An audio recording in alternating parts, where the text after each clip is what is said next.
laisse la parole. Parfait. Moi, je vais partir ma minuterie, juste pour être sûre. Moi, j'ai pas de clip malheureusement, mais j'ai des images en espérant que ça rend aussi dynamique. Donc voilà, ma présentation Classical Art Memes et ses publics. Ça porte essentiellement sur des images créées par des internautes. C'est tiré du groupe Facebook Classical Art Memes que certains peut-être connaissent déjà ou sont abonnés. Dans un contexte où on voit de plus en plus de détournements et de réappropriation d'œuvres d'art sur le web par un public non initié, non professionnel. C'est relayé massivement sur toutes sortes de réseaux sociaux. C'est un phénomène qui est extrêmement diffusé, extrêmement partagé. Puis aussi, par le biais des commentaires, les internautes peuvent répondre avec soit une autre image, ils vont renvoyer l'image à une autre personne. Donc, il y a toutes sortes d'interactions qui arrivent par rapport à ces images-là. Puis autant des gens non érudits qui font juste apprécier l'histoire de l'art ou qui trouvent ça tout simplement drôle, relaient ce type d'image-là. Puis tout et chacun y apporte des contributions très différentes. Donc, l'objectif de ma présentation va être de démontrer à l'aide de 3 captures d'écran du groupe, pas juste l'image en soi, mais la capture d'écran complet, la richesse, la variété, la pertinence des interactions du public à travers les commentaires sur les publications de la plateforme. En fait, le public se mêle à la fois des propos ils vont référer soit directement à l'œuvre ou à des situations parfois vécues exclusivement en ligne ou sur les réseaux sociaux, par exemple.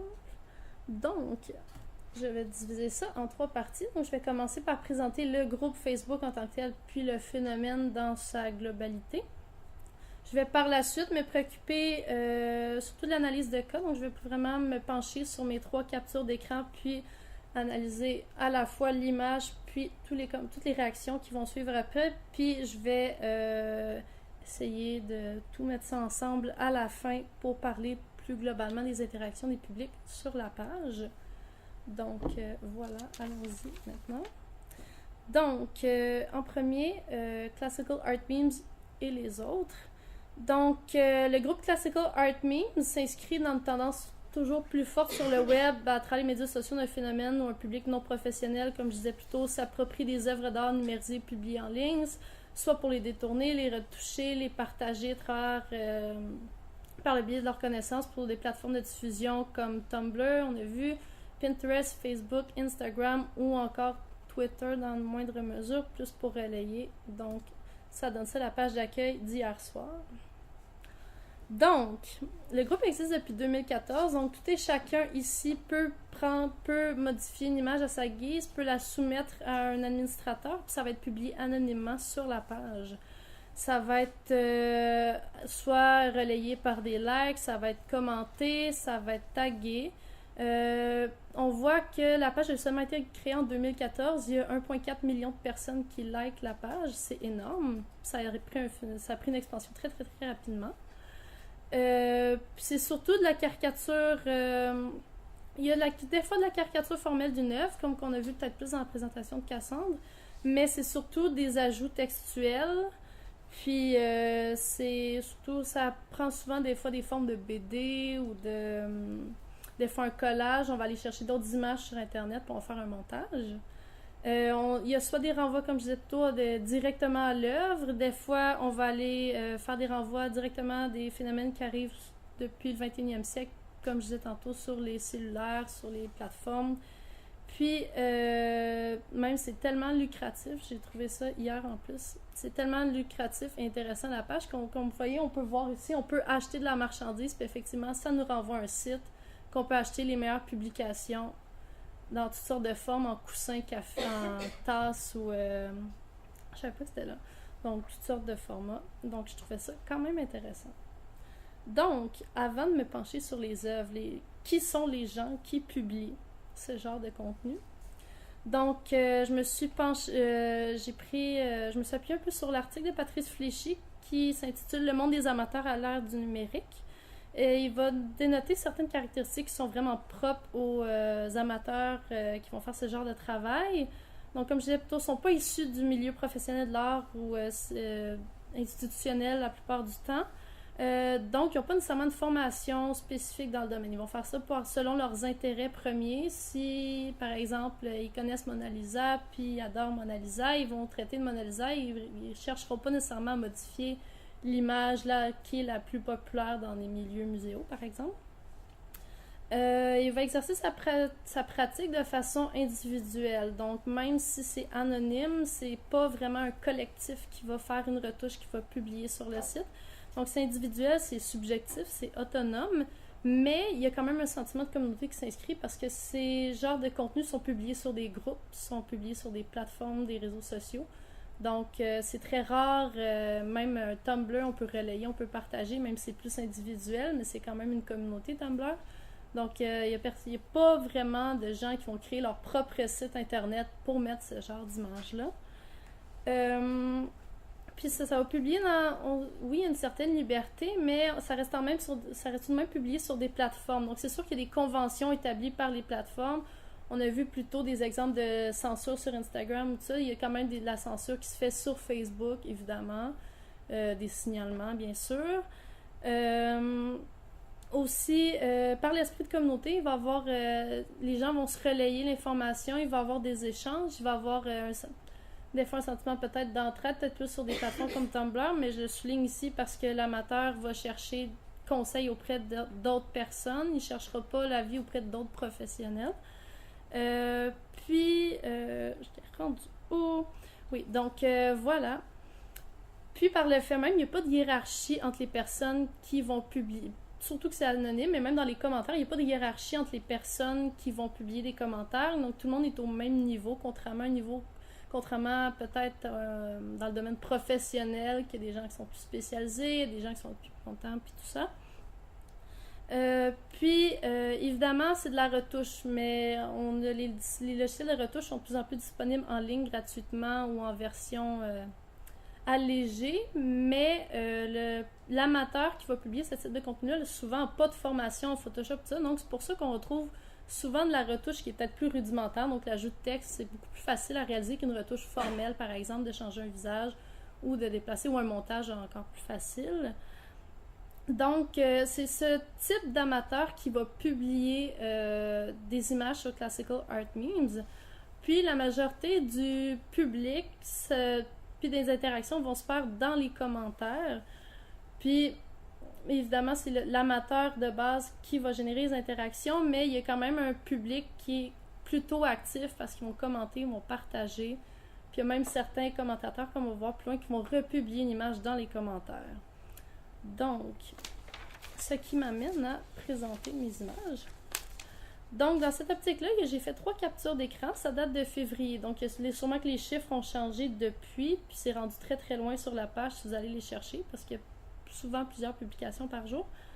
Ça va être analysé à la manière œuvre d'art standard parce que toute production d'images mérite d'être étudiée autant comme une œuvre d'art selon Mitchell et je suis très d'accord parce que ça cadre à la fois dans ma présentation et dans mon mémoire. Puis on parle aussi d'un phénomène massif qui ne peut pas vraiment être ignoré, donc voilà.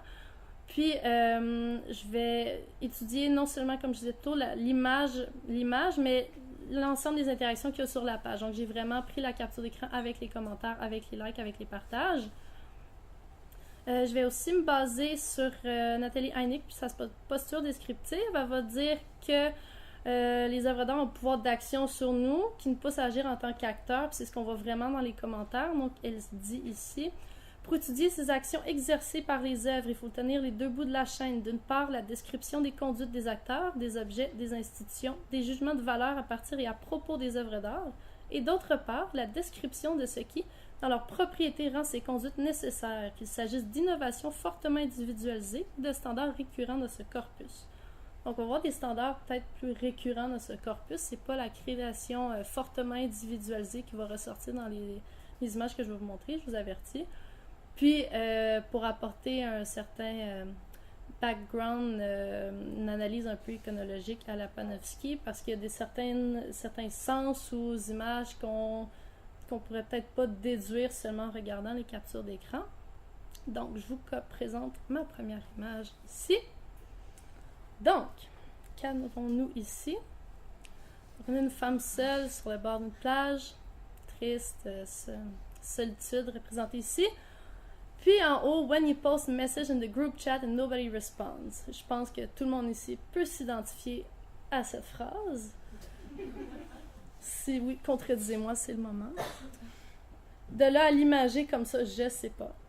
Mais on fait clairement lien ici avec la solitude, puis le fait que tout le monde répond. Personne ne vous répond. Il y a quand même 22 000 likes pour ça et 1423 partages. Donc le sentiment est partagé par beaucoup de personnes qui aiment le groupe, évidemment. Puis on voit même à droite un commentaire When no one likes your ironic zoom in on classical art memes. Puis il y a même 400 autres personnes qui ont aimé, qui incluent cette citation-là. Pour dire à quel point le Théo ou le commentateur cite directement une pratique qui a cours dans les commentaires très, très, très, très fréquemment. Puis il y a même une réponse en dessous. Puis une autre situation qui est plutôt de la vie quotidienne, When your phone's battery dies on the beach, qui est peut-être plus figurative avec la plage. Ouais, non, c'est ça. J'ai beaucoup de plaisir à faire ça. C'est vraiment... L'autre, plus ça va, pire c'est. Hein. Ça, c'est l'entrée en matière. Là. Ouais.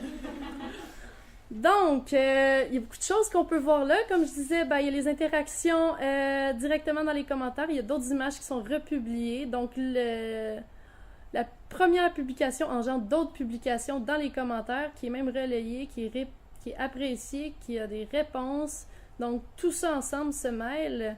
Puis je trouve que ça donne quelque chose qui est extrêmement intéressant au niveau de l'attitude puis du spectateur, dans le fond, qui est à la fois passif en cliquant sur like, par exemple, qui est une action beaucoup plus passive, mais qui est très actif à la fois en répondant dans les commentaires puis en publiant. Puis pour l'information, moi j'avais aucune idée c'était quoi l'œuvre d'art. C'est de John Everett Millis, qui est un pré-raphaélite qui s'appelle Blow Blow the Winter Wind de 1892. Peut-être c'est plus popularisé, connu dans les publics anglo-saxons, j'en ai aucune idée, mais c'est vrai que c'est tellement anonyme comme œuvre que la phrase, on aurait pu mettre à peu près n'importe quelle phrase reliée à de la solitude et ça marche. Donc, ça c'était l'entrée en matière. La deuxième, ma préférée. Ça ici. Donc, on mêle deux images. Ouais, non, ça. Hein? Du moins, on a mangé tantôt, fait que c'est correct. Donc, c'est un montage ici. Ça combine, en plus, ce qui est intéressant, c'est que ça combine deux médias sociaux. Il y a l'image qui est publiée sur Facebook, puis Just Girly Things, il me semble, c'est soit un Tumblr ou un Pinterest. Je ne suis plus sûre, je ne suis pas cette page. Mais ce qui est très intéressant ici, c'est qu'on combine une œuvre qui est absolument gore et effroyable avec un petit déjeuner santé tout inclus.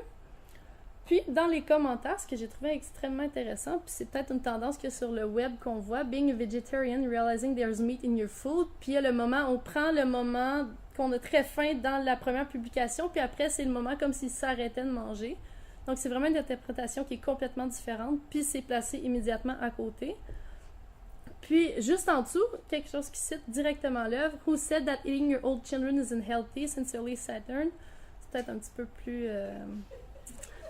peut-être moins approprié, mais juste à une ligne près, on a deux réactions complètement différentes, puis je trouvais ça assez extraordinaire. Puis les deux ont autant de likes. Puis à la fin, on a juste quelqu'un qui dit Classical Art Memes, vous faites ma journée, continuez, c'est super. Tout ça dans un scroll de page, c'est fantastique. Puis aussi, ça répond bien, il y a une tendance sur le web, en tout cas sur certaines plateformes, réseaux sociaux, que les gens qui mangent chanté ou qui sont végétariens, ils mettent ça dans la face de tout le monde. Donc ça renvoie à ça aussi, mais c'est un phénomène qui est très très très actuel, qui n'a rien à voir évidemment avec l'œuvre de Saturne qui dévore ses enfants. Donc ça c'est le deuxième cas. Et la dernière qui renvoie à la présentation de Cassandre, parce qu'évidemment, il faut toujours la mettre dans ce genre de groupe-là. Donc, ouais, c'est ça. Celle-là aussi est quand même 38 000 likes et même plus de likes que les autres pour dire que même Mona Lisa est plus populaire comme image sur ce genre de groupe-là qu'il y a beaucoup d'autres. Donc, évidemment, on a Mona Lisa ici qui est sur toute la marchandise, de 1% de la marchandise disponible avec le portrait de Mona Lisa. Puis, qui renvoie évidemment When you take one good photo, je pense que beaucoup de gens ici ont déjà pris des selfies ou si vous connaissez personne qui prenne des selfies, vous n'êtes pas sur les médias sociaux, évidemment.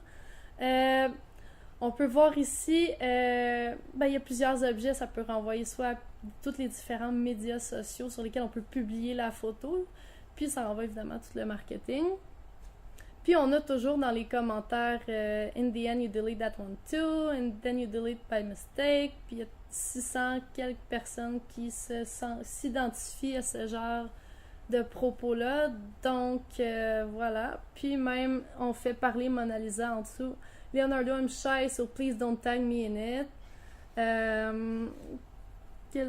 Shane too pretty, but I don't know about it. Un jeu de mots.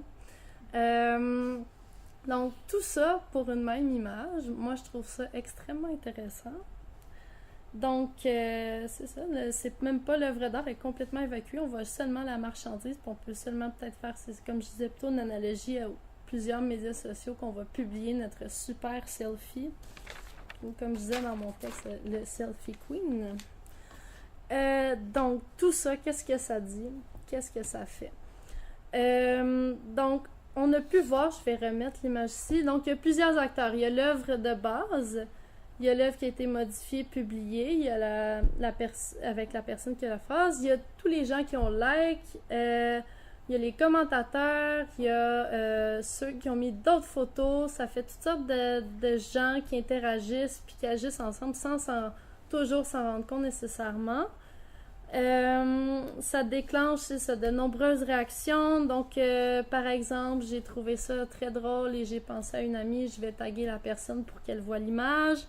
Je vais, soit rajouter une phrase pour dire que oui, ça me fait penser à une situation de ma vie quotidienne que j'ai pas voulu manger de viande puis que je me suis arrêtée parce que je me suis rendu compte que c'était de la viande.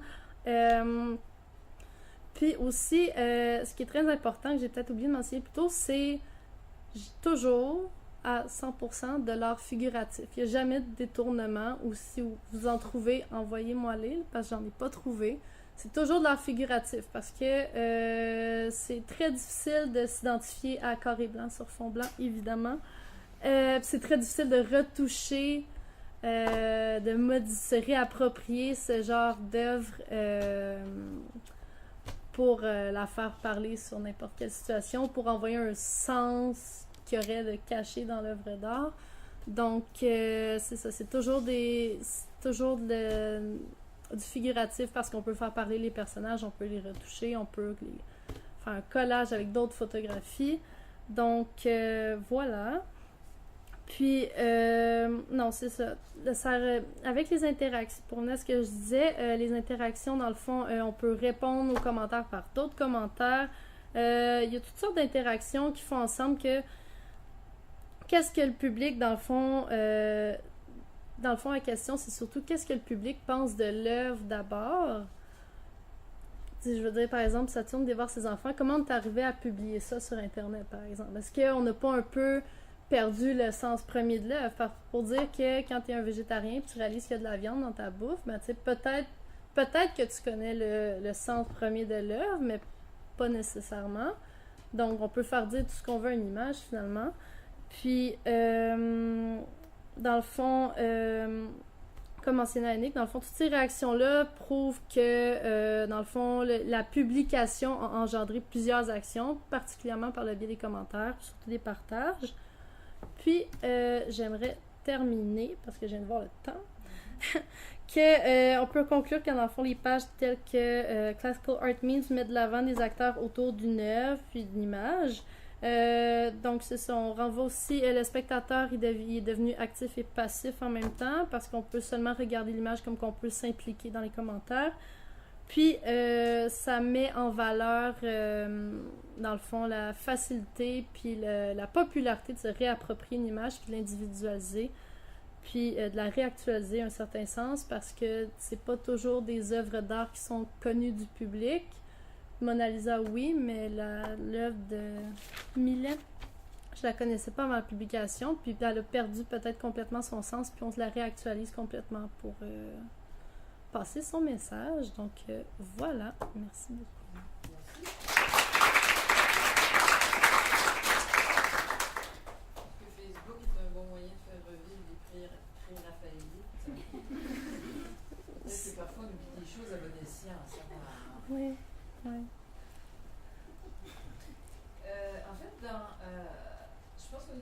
cas du public irritant, est-ce que Cassandre est d'accord avec moi?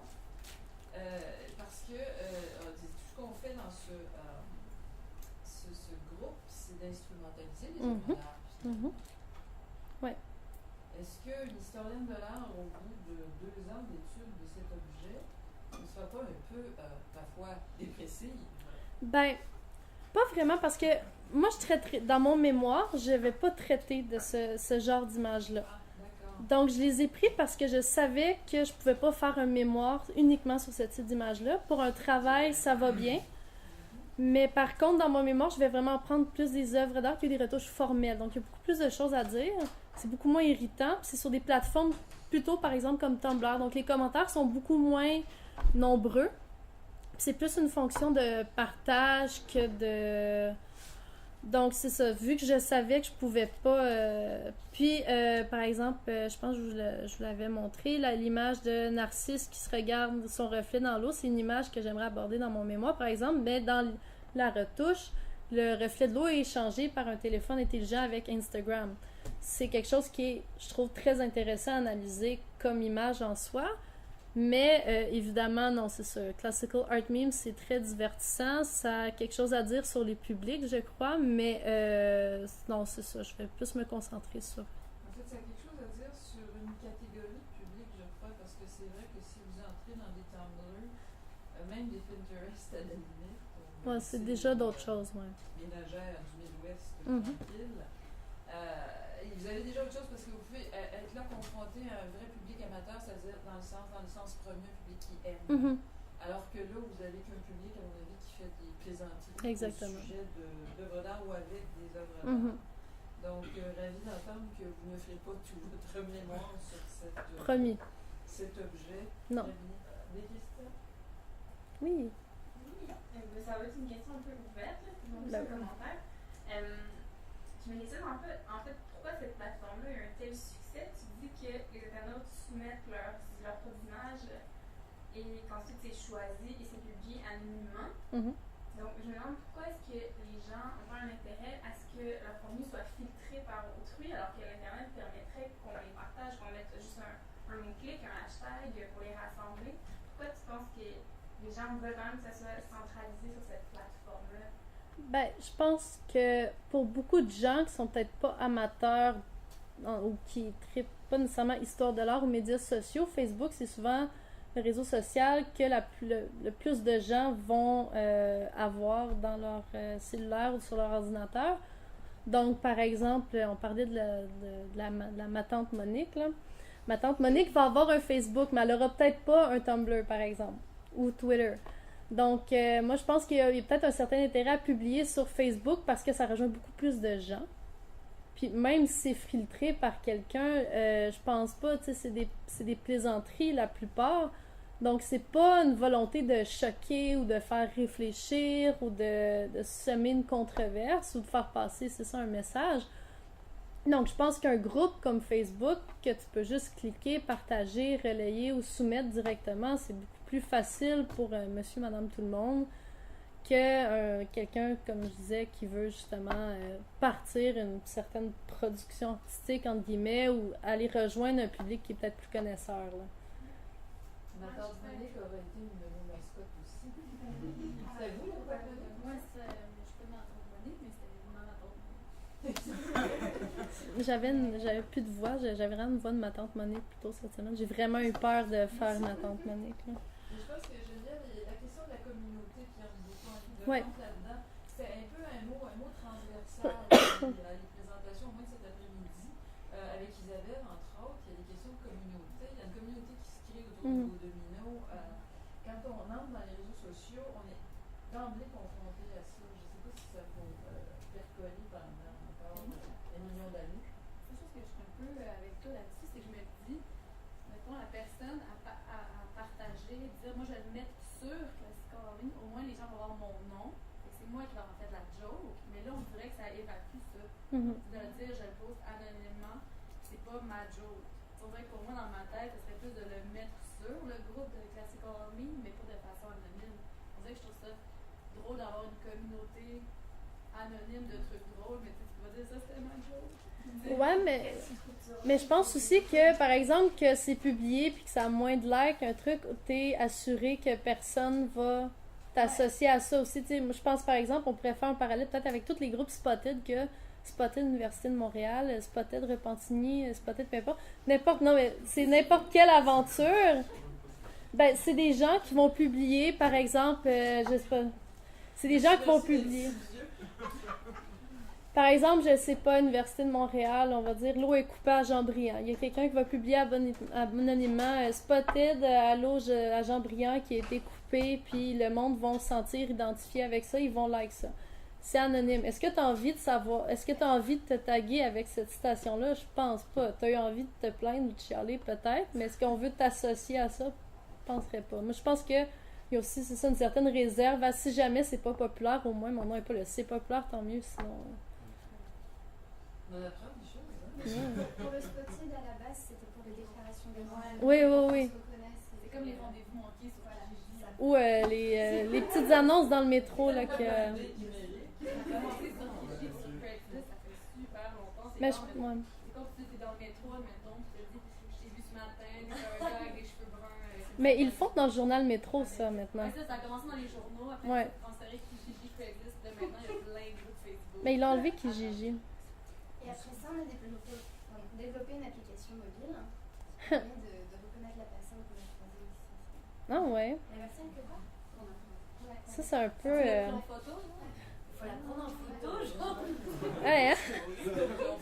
Même ça, je savais pas. On va fabriquer un groupe d'historiennes de l'art déprimées. On va devoir s'arrêter là. Ben oui. Donc, merci à vous.